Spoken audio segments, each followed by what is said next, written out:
if the median of the following frequency distribution is 32.5, find the value of x and y। यहाँ पे अपने को ना median दिया हुआ है और हमें x और y की वैल्यू को फाइंड करना है।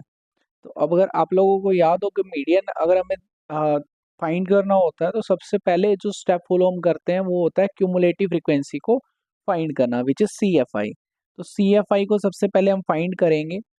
CFI को फाइंड करने के लिए पहली फ्रीक्वेंसी जो हमारी रहती है वो तो सेम रहती है, तो x का x ही रहने दिया। देन हम इन दोनों को ऐड करते हैं तो ये कितना आएगा 5 प्लस x आएगा। देन इसको ऐड करेंगे कितना आएगा 14 प्लस x। फिर इसको ऐड करेंगे कितना आएगा 26 प्लस x। इन दोनों को ऐड करेंगे तो आएगा 26 प्लस x प्लस वाई। इन दोनों को ऐड करेंगे तो आएगा 29 प्लस x प्लस वाई। इन दोनों को ऐड करेंगे तो आएगा 31 प्लस x प्लस वाई। अब हमें एक चीज़ और पता है कि ये जो दो एंट्रीज है हमारी, एक तो ये जो CFI है और एक यहाँ पे ये टोटल, ये दोनों आपस में क्या होते हैं, इक्वल होते हैं। तो इन दोनों को इक्वेट करेंगे तो हमारी पहली इक्वेशन बनेगी 31 plus x plus y is equal to 40। x plus y की वैल्यू यहाँ से कितनी आ रही है 9। 31 राइट साइड जाके माइनस हो जाएगा तो x प्लस वाई की वैल्यू जो कितनी आ जाएगी 9 आ जाएगी। इसको इक्वेशन नंबर 1 बोल दिया। अब हमें मीडियन जो फाइंड करना है उसके लिए सबसे इंपॉर्टेंट चीज सबसे पहले हमें चाहिए होता है n/2। तो हम लोग n/2 निकालेंगे। n क्या होता है, ये जो टोटल होता है वो n होता है। तो n/2 हम निकालेंगे कितना आएगा 40/2। तो 40/2 कैंसिल करके कितना आ गया 20। मीडियन हमें क्वेश्चन में गिवन है, तो मीडियन अगर हमें गिवन है तो मीडियन की वैल्यू लिख लेते हैं। कितनी दी हुई है हमें, मीडियन इज इक्वल टू 32.5। ये मीडियन की वैल्यू दे रखी है। अब 32.5 लाई कहाँ पे कर रहा है उसको हम हाईलाइट कर लेंगे। 32.5 30 से 40 के बीच में लाई कर रहा है, तो हमारा ये इंटरवल हमने जो है हाईलाइट कर लिया। अब इसमें ये जो 30 है ये किसकी वैल्यू हो जाएगी, ये L की वैल्यू हो जाएगी। ये जो 12 है वो F की वैल्यू हो जाएगी।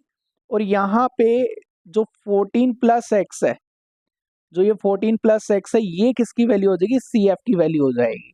अगर हम हमारा मीडियन का फॉर्मूला लिखें तो फॉर्मूला होता है median is equal to L plus n/2 minus CF by F into में H। मीडियन हमें गिवन है, मीडियन की वैल्यू कितनी है 32.5। L की वैल्यू आई है हमारी 30 प्लस n/2 की वैल्यू आई है 20 माइनस CF की वैल्यू 14 प्लस x है। जब माइनस करेंगे तो दोनों वैल्यूज क्या हो जाएंगी, माइनस में आ जाएंगी। तो 14 भी माइनस का, x भी माइनस का, इंटू में h आएगा, नीचे f की वैल्यू 12 है। h क्या होता है, गैप। गैप कितने का है, इंटरवल में 10 का गैप है, तो हम यहाँ पे क्या लिखेंगे 10 लिखेंगे। 30 लेफ्ट साइड आके क्या हो जाएगा, माइनस का हो जाएगा। तो 30 को जब लेफ्ट साइड ला करके माइनस करेंगे कितना बचेगा 2.5 इज इक्वल टू 20 माइनस 14 6 हो गया, माइनस में x है, बाय में 12 है, इंटू में 10 है। 12 डिवाइड में राइट साइड में लेफ्ट साइड आके जब मल्टीप्लाई होगा 2.5 को जब हम 12 से मल्टीप्लाई करेंगे तो कितना आएगा 30 आ जाएगा। तो 30 is equal to 6 minus x into में 10। ये 0 से 0 कैंसिल कर सकते हैं, तो 3 is equal to 6 minus x. तो 3 माइनस 6 इज इक्वल टू कितना आएगा माइनस एक्स। यहाँ से x की वैल्यू कितनी आ रही है 3 आ रही है, x की वैल्यू आ गई। अब y की वैल्यू चाहिए तो इसको फर्स्ट इक्वेशन में पुट करेंगे। 3 plus y is equal to 9, this implies y is equal to 6। तो hence y will be 6, y will be 6 and x will be 3. These will be the answer.